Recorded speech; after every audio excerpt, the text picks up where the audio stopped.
His parents thought he was just a misunderstood teenager. On a normal Monday, his mother went into his room to clean. What she found hidden in a container in his closet was something no one could prepare for. And the final truth will make you wonder if we really know the people closest to us.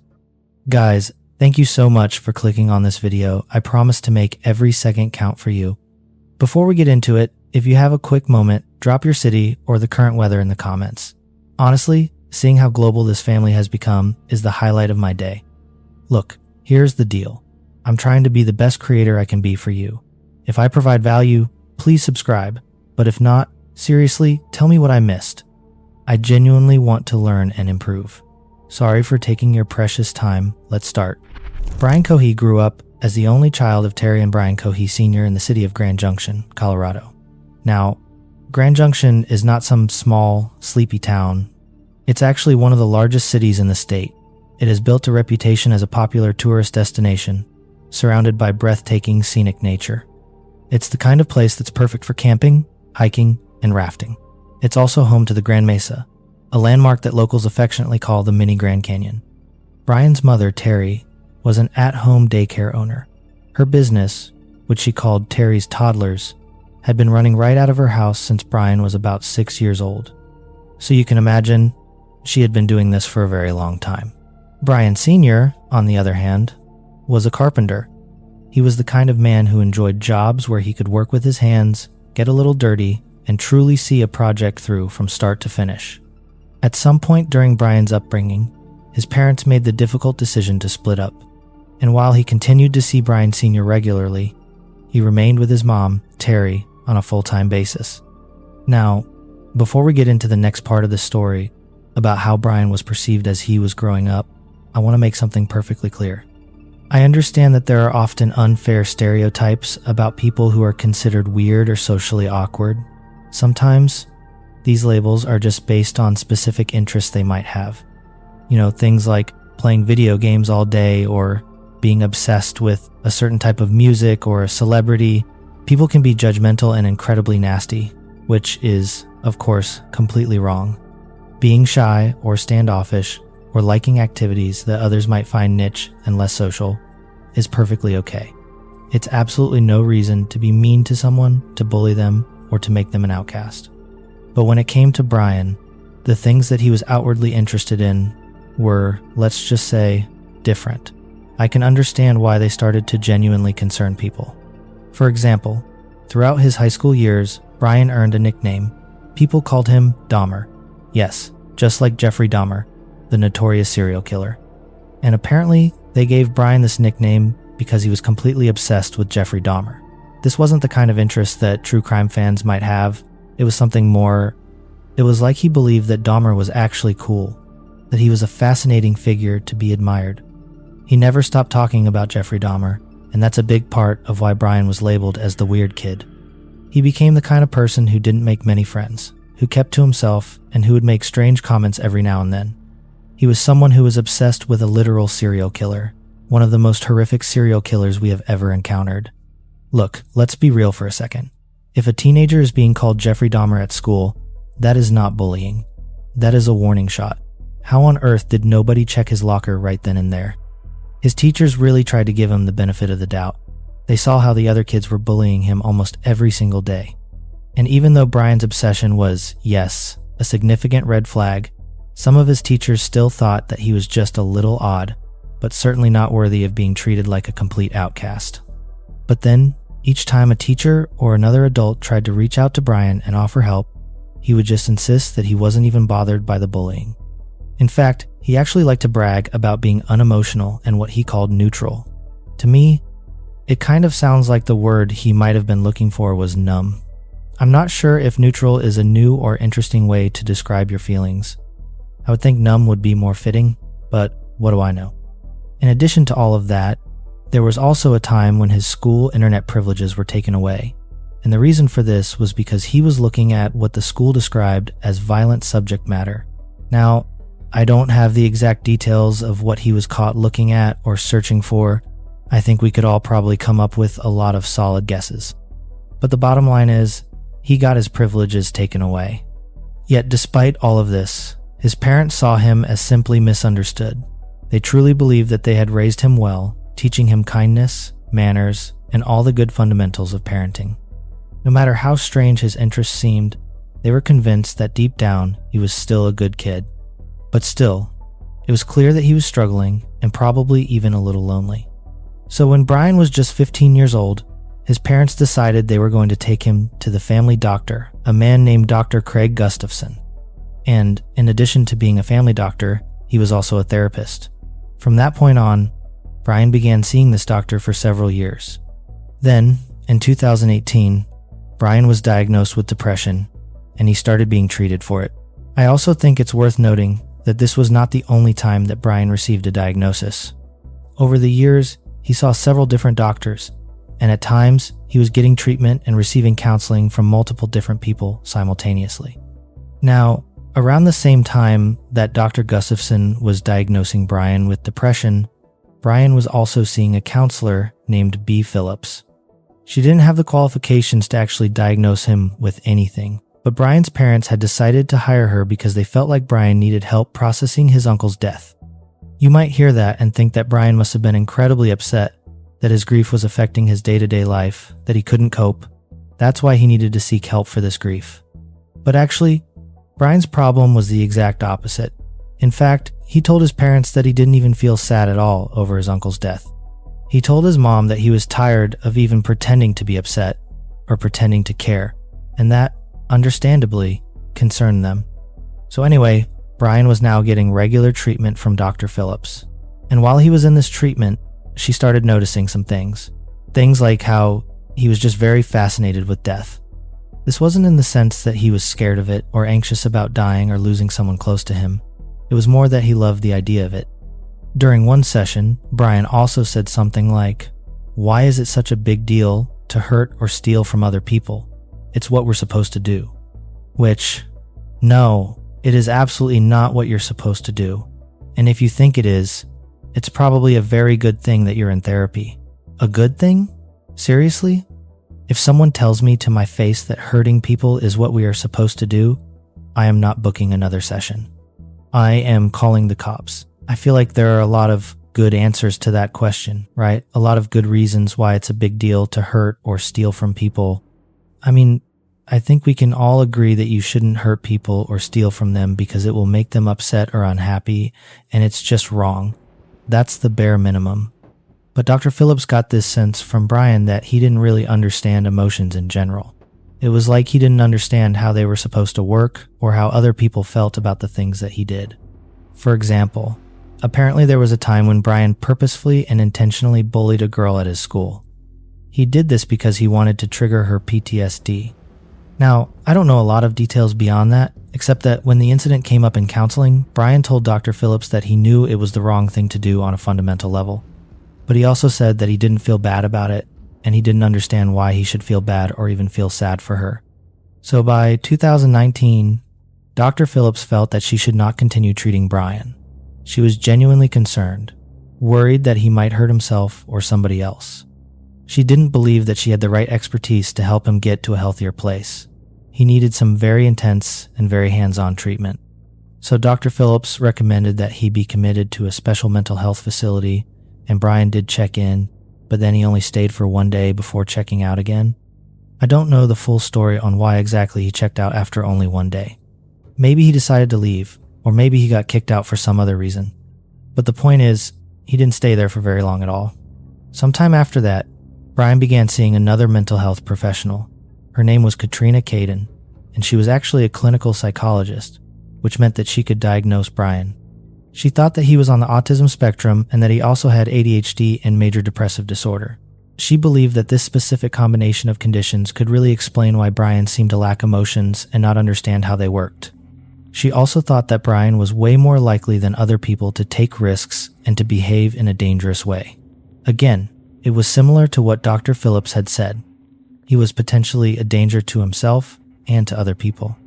In fact, one time, Dr. Caden was talking to Brian, and she straight up asked him about his long-term goals and his dreams, but he couldn't come up with a single one. It was almost as if he had literally never thought about his future or what his life might look like in a few months or in a few years. There was just nothing. It was almost like a clean slate. So instead, he turned the conversation toward his idols. And you should buckle up because his list of idols is pretty upsetting. It included Adolf Hitler, Ted Bundy, the Columbine shooters, and even Joseph Stalin. If those kinds of people are your idols, first of all, that's very concerning. But then to hear that from somebody else, like if a friend or a patient or a coworker told you those were their idols, how would you react? I would be a little freaked out. Those are definitely not people that you want to aspire to be. Aspire?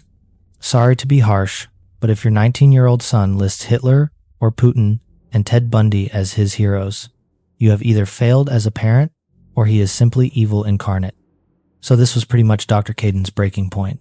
She was freaked out by this, and like so many of the mental health professionals that came before her, she suggested he needed to go and seek treatment elsewhere. That takes us to 2021. Brian was 19 years old at the time. He was also working at a Safeway gas station. His parents, Terry and Brian Sr., were also still working. And for the most part, everybody was just doing their best to have as normal of a life as possible. So on March 1st, just like usual, Terry was at home running her at-home daycare. It was a Monday, the start of a new work week, and she was busy, really busy. Most of the kids were between 2 and 5 years old. And I think we can all agree that that age group demands constant supervision. Well, for whatever reason, maybe there were fewer kids than usual that day. But after lunch, things started to slow down a little bit. They slowed down enough for her to step away for a moment, to take a quick little break, and she used that time to walk into Brian's room and look in his closet. Now, I'm guessing she was looking for something, or maybe she was just doing the mom thing and picking up his dirty laundry. I'm not sure. But the point is, she definitely didn't expect to find anything shocking or life-changing in that closet. But then she saw it. There was a container sitting on the ground, one which Terry had never seen before. And of course, she was curious. When did Brian buy this container? Why was he hiding it in his closet? So she opened the container. Inside, she saw a large plastic bag, and it wasn't transparent, so she couldn't tell right away what was inside of it. She figured that she was already snooping on Brian, so she might as well keep going and look inside this bag to see what was in it. But what happened next was literally like something out of a horror movie. She pulled the bag out of that container, and she noticed that there were things crawling out of it, things that looked like insects. So now she had to see what was in there, right? She wanted to know what was going on. So she kept opening this bag, trying to reveal what was inside. Now, even though Terry was in a complete state of shock, she knew that this wasn't fake. She knew this wasn't a prop. This was real life. So right away, she called her ex-husband, Brian Sr., and told him he needed to come to her house, and he needed to get there fast. Brian Sr. could tell from the tone of Terry's voice that she was fully panicking. He didn't waste any time. He headed straight to her house. And once he saw what she had found, the literal head in Brian's closet, he decided to investigate further, because in fact, there were actually 2 bags inside that container. Terry had opened the bigger one, but once she had seen the head, she was way too scared to open the other one, so Brian Sr. did. And inside of that bag, he found human hands. That is when the two of them called 911 together. Jonathan, address emergency. Hi, there is an emergency. I found something in my son's closet wrapped in a plastic bag. Okay, what was it? I think it's a human head. It's a what? I think it's a human head. Why do you think it's that? Because it looks like it's all an ear. Is it bloody or does it like anything like that? I just told you to come. So I had to take a picture and send it to you. What's the address? Is your son there now? He just pulled up. We wanted to make sure he was here before we called. How old is he? 19. He's had a little bit of a fascination with the morbid, but he was channeling it, I thought, into becoming a crime scene investigator, but not so much. Do you think he's going to be cooperative with us? I don't know. I don't think he'll be violent.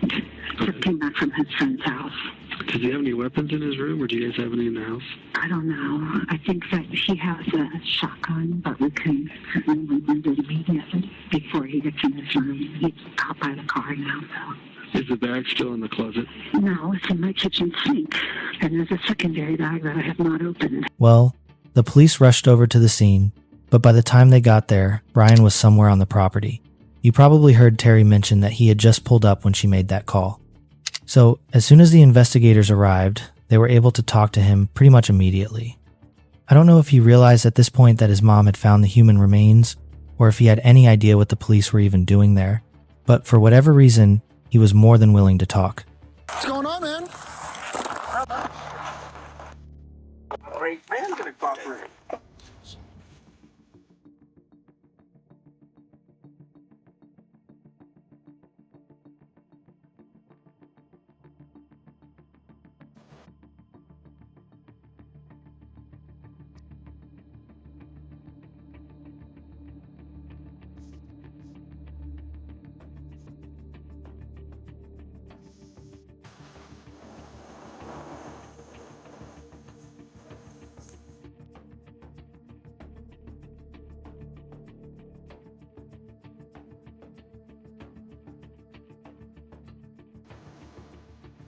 Now, what irks me about this footage is just how cool, calm, and collected he was. It was like they asked him, "What did they find in your room?" Almost as if you were expecting the response to be something like, "Oh, a dirty dish or dirty laundry that I forgot to put away."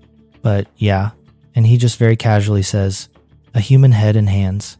He was just stoic, kind of casual about the whole thing, which kind of freaks me out, to be quite honest. He even admits that he took a man's life. I don't know if this is because the emotions weren't connecting, since we know that he has struggled with emotions in the past. Or if it was because, the jig is up, I'm just going to say what I did. I'm going to say what I know they found. Or if it truly was that he wasn't computing how serious this was. I don't really know. It is not just a lack of emotion. It is a void. You look into his eyes and realize nobody is home. The lights are on, but inside, it is just an abyss. But the fact is, he was very casual about it, straight to the point. And in less than a minute, we got the name of the victim, the dates of the crime, the weapon used, and even the motive. That has got to be a new world record for getting information and essentially solving a crime. Does that not make you sick? He is talking about butchering a human being like he is ordering a pizza. If I was in that room, I probably would have lost control. And let's just say Brian's family had a very strong reaction to all of this. Oh my God, I can't believe it. At least it's not me in that car, you know? I can't believe it. I'm for sure. Got it. Oh my God. It's kind of a time to not really know what to do, so. I don't know what happened. At random, too. Why? I don't get it. I don't have any answer. How old is Brian? 19. He's 19. I murdered someone. Okay. But how did you get to my office? Well, the police drove here from my mom's house. Okay. You said you murdered someone. I did. Did you know the person? No. No? No. I was driving one night. I was in a, shall we say, bad state of mind. Okay. I saw a strange shape by the railway tracks, so I investigated, and it revealed me a homeless person sleeping. Well, I presumed homeless, because he was there. Okay. So, I stabbed him to death. Okay. Then decapitated his head and hands and arms. Okay. I then took the head and put it in my car trunk along with the hands in bags, plastic Ziploc bags. I took it back to my house, cleaned off the knife, tried to hide the head and hands, removed the trash in my car that was stained in blood. And then I tried sleeping. However, I was quite stupid, shall we say, because I decided that's too much evidence. The body needs to be dumped in the river. So I took the body in the trunk, drove it to the Blue Heron drop-off point, and unsuccessfully dumped the body as I parked too low down the ramp. The ramp is mud and dirt, so unless you have four-wheel drive, you're not getting out. And I was able to get out, and my car flooded. I killed him just after 11, February 27th, 2021, and then I dumped the body. I tried to dump the body. I'm trying to remember the time exactly. It was 1 a.m. Okay. And yeah. So that sounds fascinating. What do you want to know? So start back at the beginning and go slow and tell me as many details as you can remember. So, because I mean, I'm already going to jail for 15 years probably. I have no idea.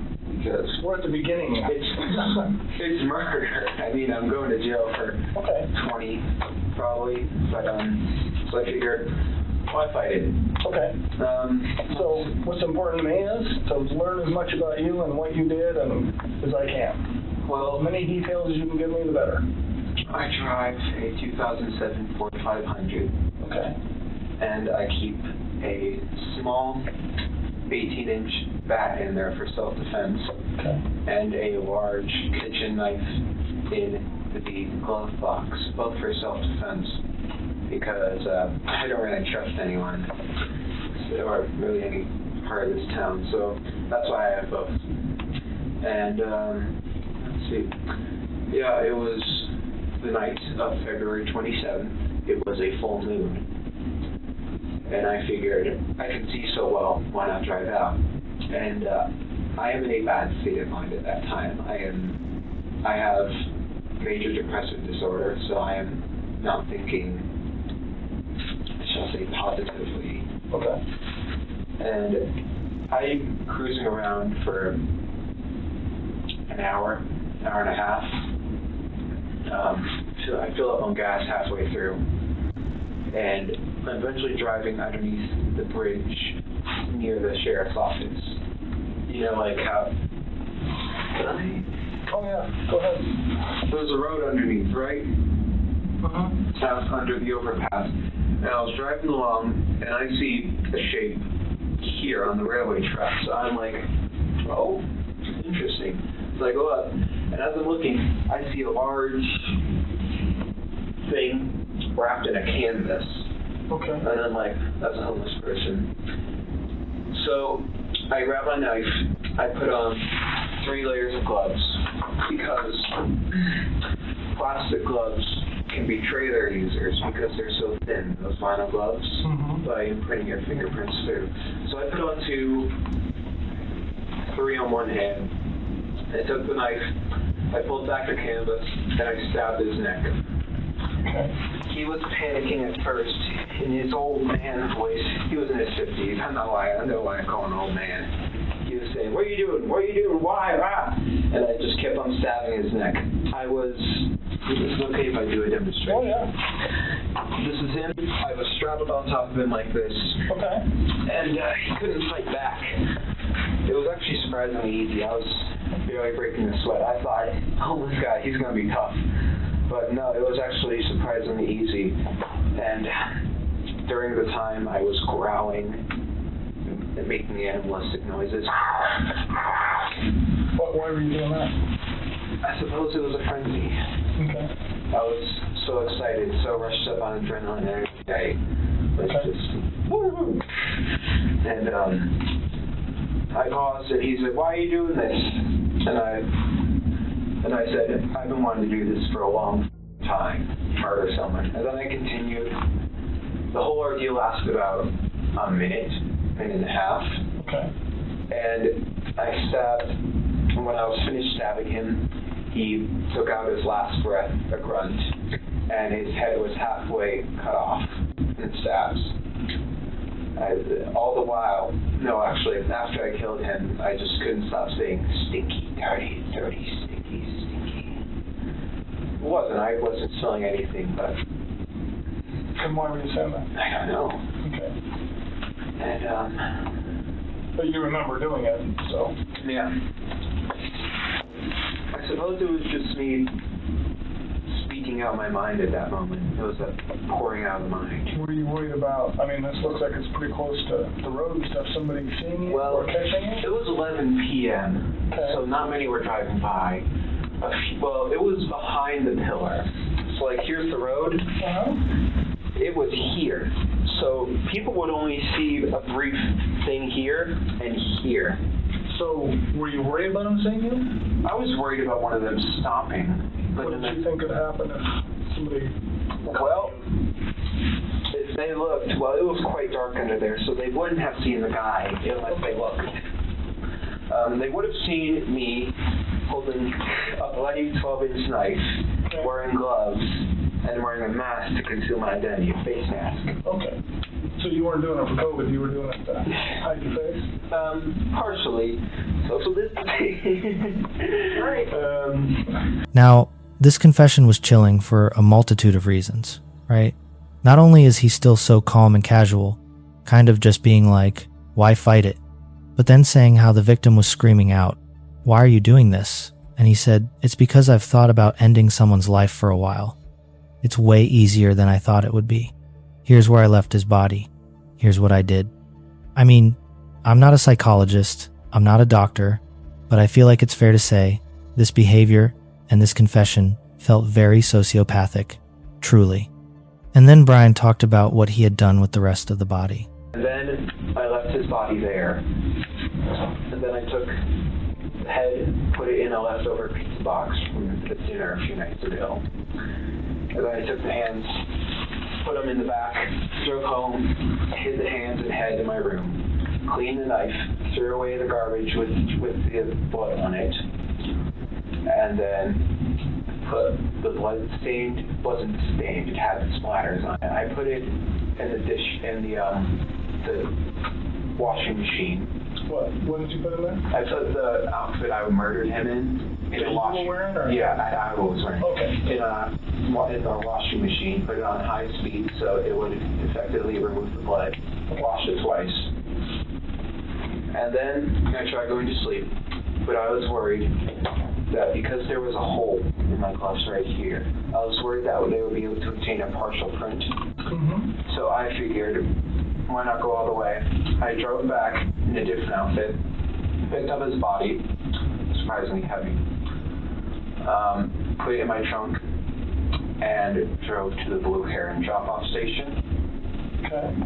I parked, so it's like this, right? So let's say this is the ground. The ramp is quite steep, and you need to have four-wheel drive to pull out of it. Okay. And my car didn't. I thought, so I pull in, I thought that I could drive out. So because I put it in reverse, A, so that it's easier to pull the body out, and B, because the back tires would provide propulsion to push up. Right. And I open the trunk, I take his body out, I put it in the water, and because I don't want fingerprints on a body, so I just try moving it with my shoes. That works successfully. He goes out some part in the river and floats off. Okay. God knows where he is now. I mean, it seems pretty smart in the sense that he knew he didn't want to leave fingerprints that he knew how to clean up. But there's one detail about all of this that really stood out to me, and I wonder how many other people picked up on this. But through all of these interrogations and clips, Brian kept referring to his victim as a homeless man. He hardly ever used his name, and maybe that's all he really was to Brian. Maybe Brian didn't even see this man that he attacked as a real person, somebody who had goals and dreams and loved ones. We know that he was a real person. We know that he was more than just a homeless man. But that's what he kept referring to him as, almost like he was trying to detach, or even if not to detach, to just kind of say that's the reason he went after him. I don't know. Let's be honest. Brian thought Warren was trash simply because he didn't have a house. And that is the ugliest, darkest truth about our world. But his name was Warren Barnes, and he was 69 years old. The people around Grand Junction knew him as the reading man because he always had a book in his hands. He loved to read. And whenever people saw him around town, that's what he was always doing, just reading. He was a harmless, non-dangerous person who loved to read. He was extremely intelligent and also had an obvious passion for Western history. I mean, he could talk about it for hours. However, that was only on the occasions when other people did strike up a conversation with him. Because for the most part, Warren just mostly kept to himself. He was just focused on trying to survive day to day. And whatever strategy worked for him, whatever his comfort level was, it didn't ever involve begging or going up to strangers. He also didn't seem to be close to other homeless people either. He was kind of just a bit of a loner, on his own, doing his own thing. But whenever anybody did bother to go talk to him or start up a conversation, he would just talk. He would talk and talk and talk all about himself and his life. He would tell anyone who was willing to listen his life story, basically. That he had been born and raised in Grand Junction, that he had a lot of siblings, 7 brothers and 1 sister, that when he was a young adult, he actually worked as a cowboy just north of the town. It was almost like he wanted to share with people, but he didn't want to impose. So he waited to be asked the questions. Now, nobody really knew how Warren went from being a cowboy to being homeless. Warren didn't really talk about that piece of it because it was personal and it was sad, and frankly, it was nobody's business. But he did talk to them about other things. And over the years, the local shop owners and residents tried to help him out, but he barely ever even accepted a handout. Instead, he always wanted to work and earn whatever people gave him.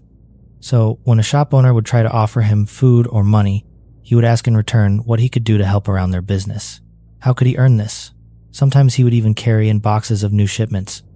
He would clean up parking lots, hang drywall, and even did some roofing jobs. He was pretty much down for any task.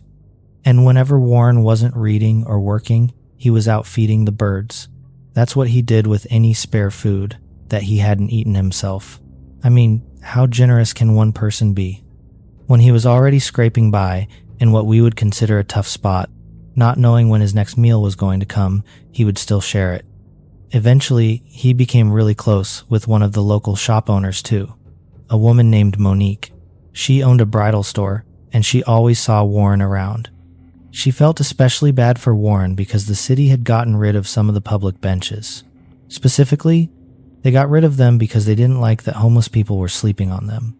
So Warren, because of this, lost one of his sleeping spots, and then he had to go to sleep on the ground every single night instead of a bench. Monique thought that Warren was a good guy, and she hated seeing another human being sleeping on the cold dirt. So she got out an old bamboo chair and she left it right outside of her business so that he could stay there any time that he wanted. It wasn't much, but it was better than the ground. So then Warren started sleeping in that chair, and he was there every morning when Monique came into work. She would say hi, ask how he was, ask if he needed anything, and she would also always ask about whatever book he was reading. Over time, the two of them became friends. Not just a person helping somebody else out of pity, but real, close friends who knew one another and cared about one another. Still, Warren was very particular about not wanting to accept any charity, so he never let Monique buy him food, never let her give him handouts.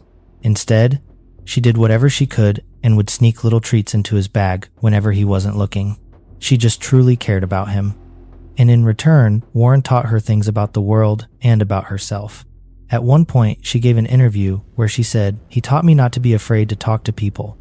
We don't know their story. We don't know what they've been through. They might not be sitting there with their hand out for money. He taught me to be kind. He really did." So clearly, Warren was a huge part of Monique's life. And then, when she arrived at work on Monday, the first, and she saw that Warren's chair was empty, she immediately felt a pit in her stomach. He had always stuck to a routine. He was always there. So if he wasn't in his chair, that had to mean that something was wrong here.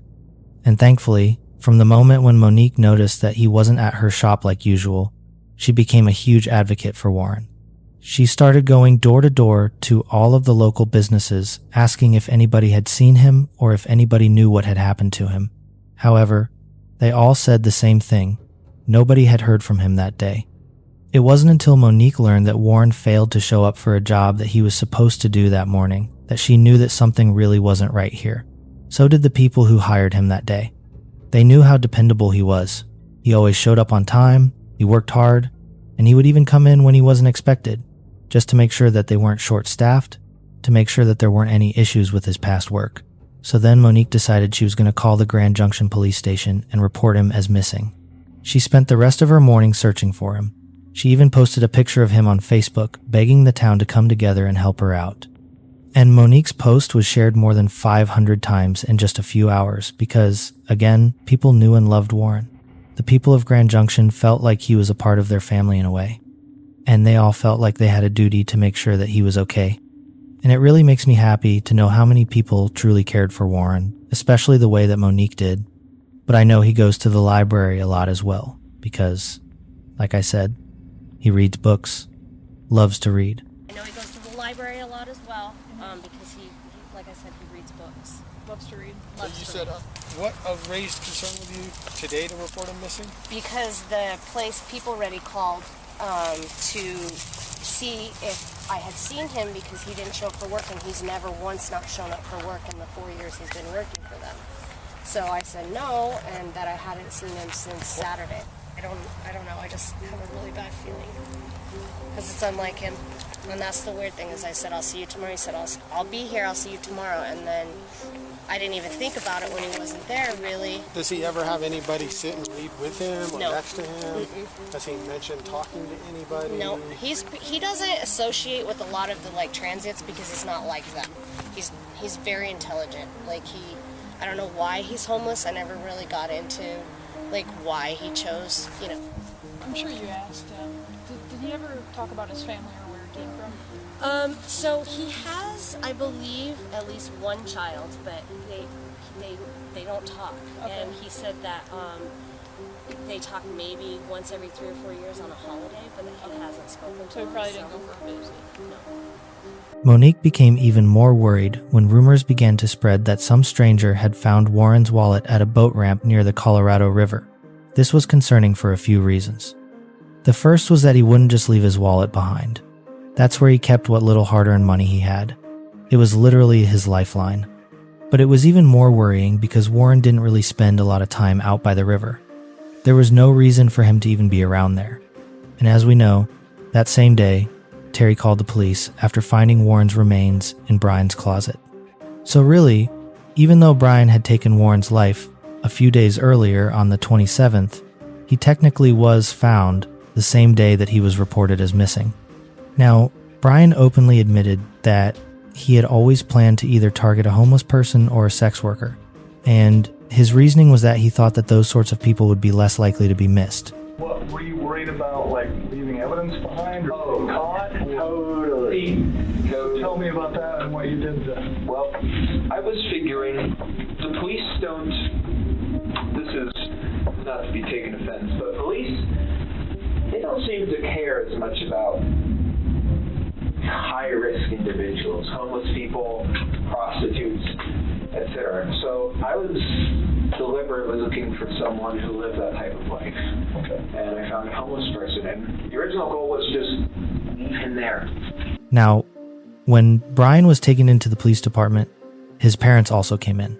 When you talked about the school stuff and having lots of issues, what were the issues that they were having that made other kiddos not feel safe? He would make jokes that were not appropriate. He got suspended a few times, for behavior that wasn't acceptable, this one girl that he knows very well. He knows that she has a lot of issues, and that loud noise is frightening her. And so, one of his school suspensions was when he, came up to her in the hallway and clapped really loud next to her, knowing that it would put her in a panic, and she cried, and you're like, yep, no, that's not happening. You knew that would upset her, and you did it anyway. And he got suspended for prohibited use of a weapon, but there was another boy who brought in nunchucks to school on the school bus, and Brian was like, wow, cool, and I think this was in 11th grade, and so Brian was like,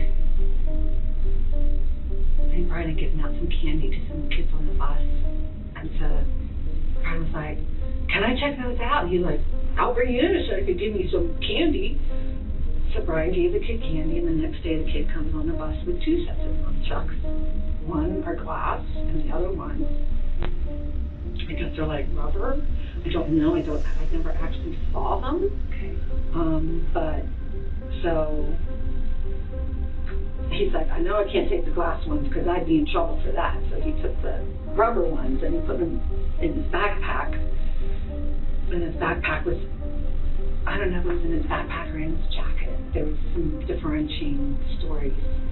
But So the teacher saw them and they said, "What's that, Brian?" And he was like, nothing, you know. And so Papa Omar, you know, he was like, you know, we have a prohibited weapon on school grounds. And I'm like, okay, well, what about the other kid that brought them in? And they said, that kid doesn't have the behavior issues that Brian has. And I'm like, oh, so you're punishing Brian because he has behavior issues. So Brian Sr. seemed to have a similar reaction to Terry. I mean, as a parent, we want to believe that we've done everything right? That we can go to bed knowing, okay, I've done my best, I have good kids, I love my kids, that's all that matters.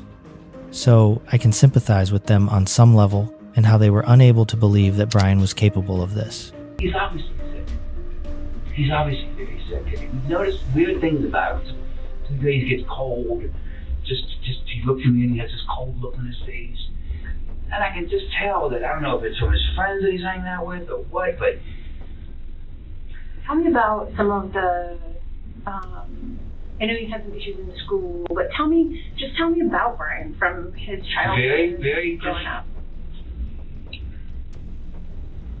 He was good growing up, but I think they diagnosed him early in elementary school with ADHD because he would, you know, he had trouble meeting friends, trouble talking, doing funny things. So he was always kind of on his own. He was a loner. You know, he had friends, a certain amount of friends, but he wasn't like, hey, you know, he wasn't accepted very well. In school, he wasn't accepted, I know that, but he's got friends that he hangs around with, you know, respectable friends. And we just thought, but it just seems like not friends that would ever, not those kind of friends. Sure. Clean, good friends. Okay. You know, the worst they have is they play video games. They drink too much Pepsi. That's my only complaint when all his friends come over. They stay up too late. None of them are, I don't know what happened. I don't know why, what made him go, you know, and I'll never know that question. I don't know how many times you want to ask me. I don't know why, who, when, where, I don't know. I'm just as dark about this as you. Never been physical at all with any family members. Mom, Dad, Brian, dogs. Never any not a cool bone in his body. Never, ever, nothing. And as far as his friends know, he's never been in a fight in his life. Okay. He's never hit anybody. He's just like his dad. I mean, I've never been in a fight, man. I thought just like it's going to be a spin-off of me. Because he's non-violent, but he's not. I don't know what's going on now. Everything's different. This is too much for me. I have the same name as my son, and now this has happened. I need to move to Mogadishu or something. Because this is going to kill my family. How do I know this guy's family is not going to come after us? Well, I mean, there's lots and lots of... I don't know how this is going to unravel. Sure. For the sins of my son, I don't know what's going to happen tomorrow. Right. And my wife is just a mess. I mean, just take it one day at a time. That's all you can do anyway. And I know there's lots and lots of unknowns and lots of stuff we don't know. It's going to take us days and weeks to sort things out. Mm-hmm. So try not to panic in the meantime and think too far ahead. Let's just think about... No, you guys are in charge right now. Terry and I have decided we can't do anything until we're out of this. Until you guys say, okay, you are released. You know, right now we can't do anything. Well, and you know, we can't go anywhere. I'm not working anymore. She can't have any more kids anymore. Everything's over. It's all done now. It's over. Our lives are totally over. And Terry had some similar thoughts, that even though Brian had some real red flags in his life, there were no signs that he was violent or dangerous. Yeah, we made him wait till he was almost 18 before he got his driver's license because we didn't want him having any accidents like they do when they're 16 and 17 and Gotcha. things. Is this your son right here? Yep. Yeah. Hey, partner, you want to come out and talk to me real quick? Sure. Appreciate it, man. I'm really cold. Is it okay if it's in here? That's fine. Okay. That's fine. I did not know that. No, please stay in the car. All right. Nobody else in the car? Nope. Okay. No, just us. I'm the father. That's the mother. This is our son. He just called us 20 minutes ago and said, "Dad, I parked at the boat ramp and I messed up. I tried to get out of the car and it slid down." Well, you're not hurt, right? You're okay? No, just a little cold is all. Just beside your pride a little bit. And probably $7,000. Okay. All right, man. Do you have your ID with you, driver's license by any chance? I do. Thankfully. What were you doing down here, bud? Well, I felt like I needed to get out, and I figured why not park here and just relax a little bit? Relax and think. Okay. And I parked on the boat ramp, and I thought it would be easy to get out. But when I tried to... Where did you park exactly? Were you down the hill a little bit? Yeah, just a little bit. Okay. And then... When you got back in, go ahead. When I got back in, I tried to put it in drive, and it didn't go up. So then I tried putting it in low gear, shimmying it a bit. That didn't work. Were you facing down? No, I was facing up. You back down? Yeah. Really good idea. Because that seemed like the easiest one. Because of the propulsion of the rear tires, I figured they would be able to push. Okay. But yeah, then... Okay. Yeah, then it slid into the river. I was able to get out. Because I was like, it's not a crash. He just it's like parked 8 feet it out in the water. He parked it and basically couldn't get it up. It just lost traction, looks like, and then he actually went in it, down in the water. He's not hurt at all, so I'm like, how are you going to get this car out if possible? Does he need to stay here? I'm sorry? Is he free to go? I'm sure he'd like to go home and get warm. I'm sure he'd like to get some pants on. Yeah, right? Yeah, it's not a crash. It's okay. It's just a stupid action. So, yep. All right, I'm going to take him home and then we'll come back here and see if we can figure out what's what with the truck driver. Question for you. Sure. So the back bumper, I don't know, you can probably see it from here. It's a lot of red on the back of that. Yeah. Dripping down it all a little bit. Right underneath the license plate. A little area right there. Okay. A lot of red. Which means it looks like blood. Blood? Yeah. I don't know if did your son hurt himself on his way out at all? He might have, he just didn't know it. I don't know. That's why I'm asking. It's a good question. He's at home. He's to make sure he's not got a cut or He just said he's going to bed. something out on him somewhere that he's not aware of, maybe because his adrenaline was a little high. Maybe just have him do like a self-check, make sure he's okay. Hello? Brian, are you okay? They see blood on the back bumper of the vehicle. Really? Yeah, did you get hurt? No. What? Are you sure you don't have any injuries? No, I'm fine. There's blood on it?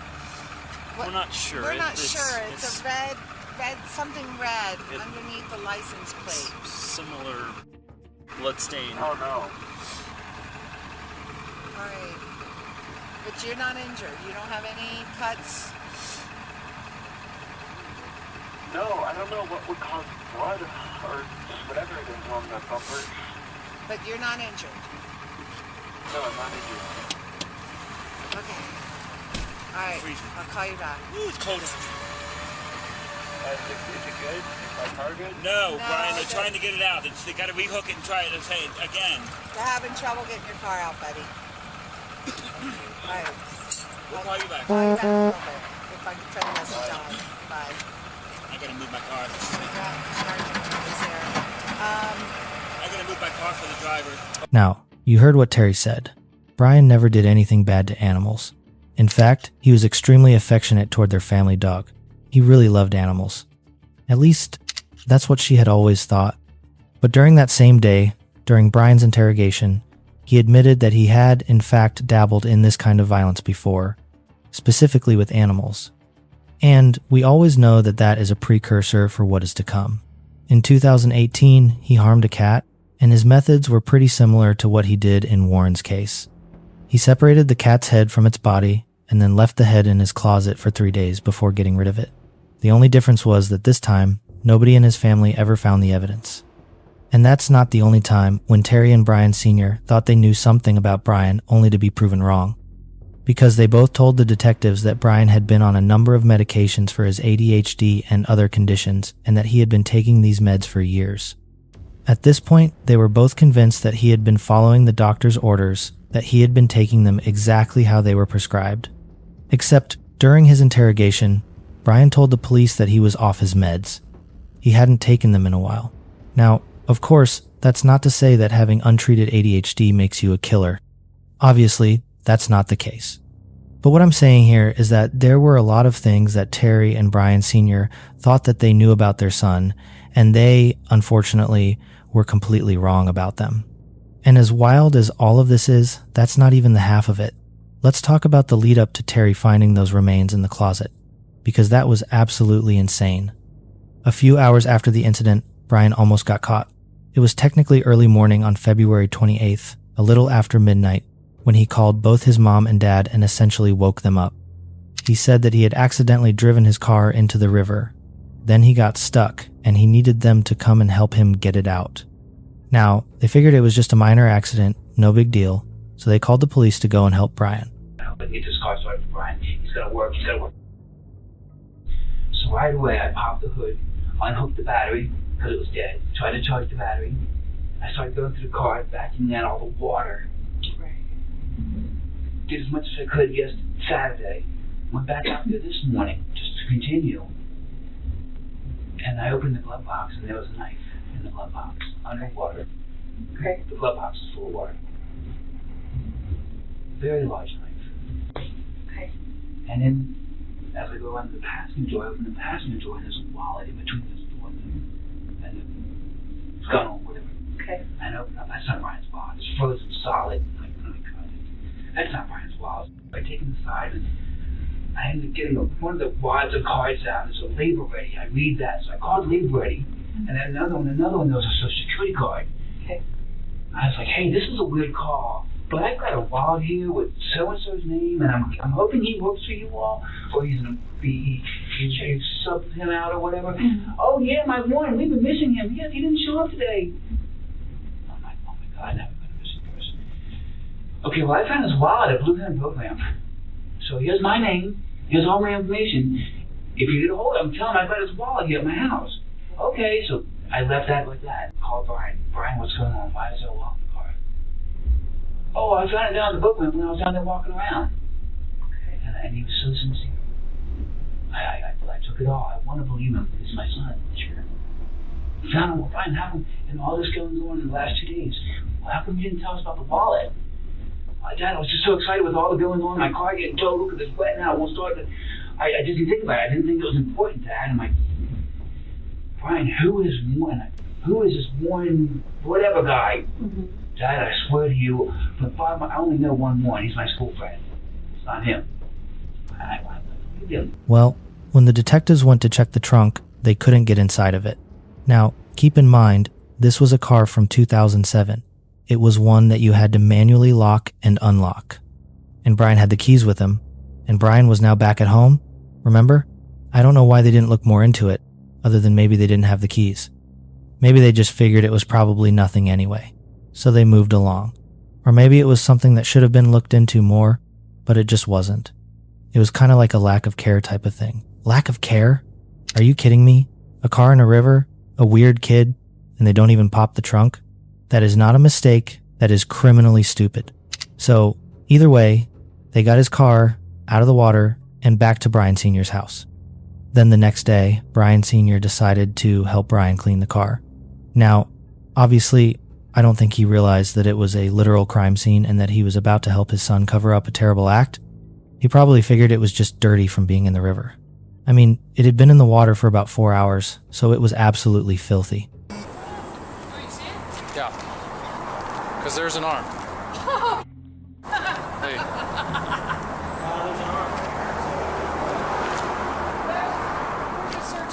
There's an arm, there's another arm. Okay, hold on. Just do some pictures. Start right now. There's another one. I don't have a clue. Okay. This is like something out of TV. Yeah. Just have to get a discussion with the deputy chief about how these kids don't have any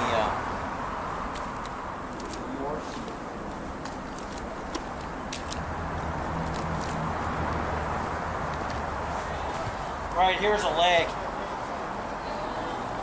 Well, it could be the upper arm or a leg. Well, there's 3. There, and there.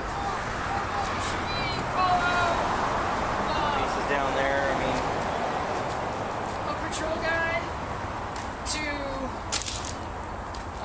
yellow tape it and then hold it, because the potential is that there's a secondary by the boat launch. Yeah, I would think so. Well, we can run out there and look at that, and then if you guys, we can just ask for a... I'm switching to primary, hold on. But if we can get the lab out here, that would be the best thing. Yeah, get forensics out here. Now, I've got to give props to his parents in this moment because we have seen in a lot of cases, like with Aiden Fucci, that rather than calling the police and reporting weird things that they're finding, they try to cover up for their child. But Brian Sr. did the opposite. He found this wallet that didn't belong to his son and called to report it as missing. He was doing the right thing, and here's where it kind of gets even crazier. You could call it serendipitous, divine intervention, whatever it is. But as this was going down, and as Brian Sr. was finding all of this in the car as he was cleaning it, that was at the exact moment when Terry was inside Brian's closet finding Warren's remains. So really, the irony of it all, right? The irony was that it didn't matter how much planning Brian had done. It didn't matter that he had studied criminology books, that he had carefully worked out every detail of the entire crime. It didn't matter what he wore or who his victim was, because at the end of the day, he was careless about the evidence, and both of his parents found that evidence. Now, while we're on the topic of the evidence, I do need to tell you that the police were never able to recover Warren's entire body. His head and hands were of course found at Brian's house, and they found either 2 legs and an arm or 2 arms and a leg under the bridge where the attack happened. But that was really it, so there was still a lot that they never managed to track down.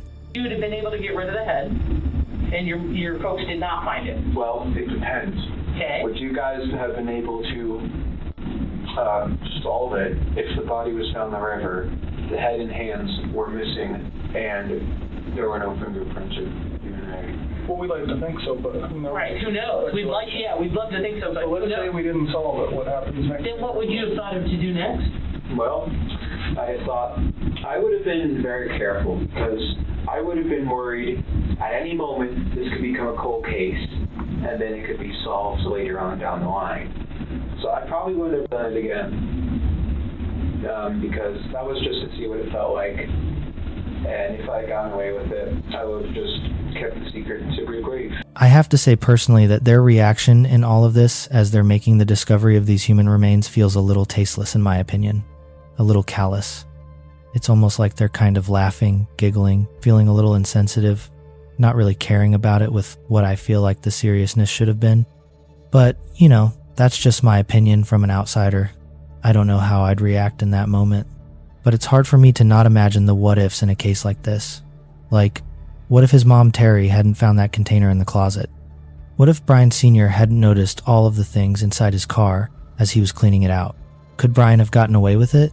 And if he had, would he have done this again? My guess is yes, especially given what we know about his lack of emotions and his obsession with Jeffrey Dahmer. I feel like he definitely had the potential to become a serial killer. He escalated from animals and that cat to a person. I think it probably was just a matter of time before he continued and eventually got caught. So I'm glad he was caught when he was... Now, even though those are my opinions, Brian claims that the incident was a one-time deal, that he had no desire to harm anyone again. But who really knows? I mean, I think the most positive thing that came from this case was the fact that it was so quickly solved. It's also worth mentioning that Brian was saying all of these things about not wanting to do this again during his confession. He was acting very cooperative, like he was willing to help the police solve this case.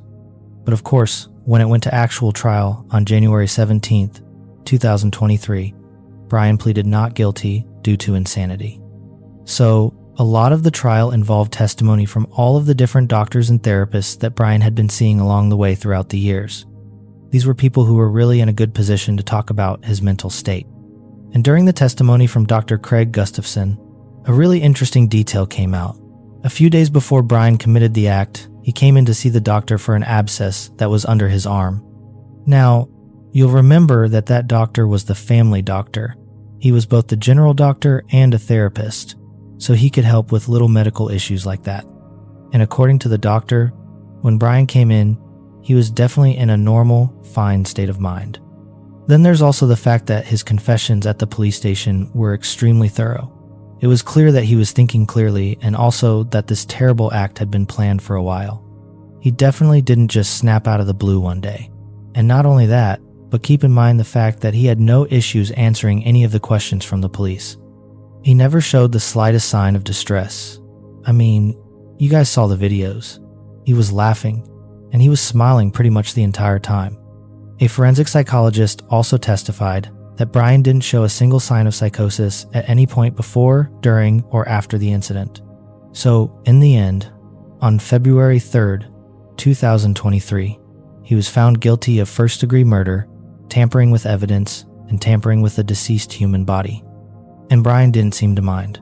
During both his trial and his sentencing, he was smiling and laughing, just like when he gave that confession to the detectives. And he could smile all he wanted, but the fact was, he was still sentenced to life in prison without the possibility of parole.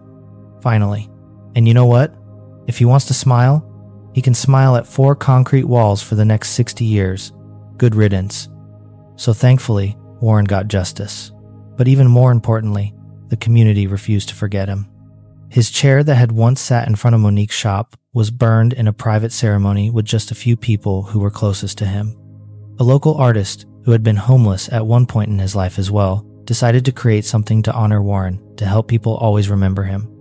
It was a sculpture replica of Warren's chair with some of his favorite books sitting on top of it. The sculpture was put outside of Monique's shop in the exact same spot that Warren had always slept. Now, if there's one takeaway from Warren's story, aside from don't harm people, right, I think it's this: lead with kindness always. Because we never know somebody's full story. We don't know the pain that they've lived through. We don't know the love that they might have lost along the way. We don't know what kind of person they truly are. And it's devastating that Warren became the victim of such a senseless, unthinkable crime simply because he didn't have much money. And because of that, Brian assumed, and Brian made the determination that because of that, he didn't matter, that nobody cared about him, that nobody would miss him. But he did matter, and he was loved. And now, thanks to the people who refused to forget him, he will always be remembered. This story leaves us with a chilling realization that sometimes the most dangerous monsters are living right down the hall. But the true horror here isn't just the violence itself, but the terrifying silence of a soul that feels absolutely nothing while taking a life. Now, tell us honestly, do you believe his parents truly missed the signs, or is it just too hard for a mother to admit her son is a monster? What scares you more, the brutality of the crime, or the fact that he smiled through the entire confession like it was a joke? And be real with us. If you found something like that in your child's room, would you call the police immediately, or would you hesitate to protect them? Do you have similar stories about people who turned out to be different than you thought? Share them in the comments. Let's talk about this together. If this case chilled you to the bone, subscribe to the channel right now, because we are just getting started with the stories the world tries to forget. May Warren Barnes, the man who just wanted to read in peace, rest in eternal peace. The Bible warns us in Luke chapter 8, verse 17, "For nothing is secret that shall not be made manifest, neither anything hid that shall not be known and come abroad." Let this be a lesson to all of us. Never ignore the red flags in the people around you, because a lack of empathy is often the first step toward a lack of humanity. Now look at the screen. You see the next video we prepared for you. And trust me, if you thought this confession was cold, the next story will shake you to your core. So we don't say goodbye. May God protect you and your family, and see you there.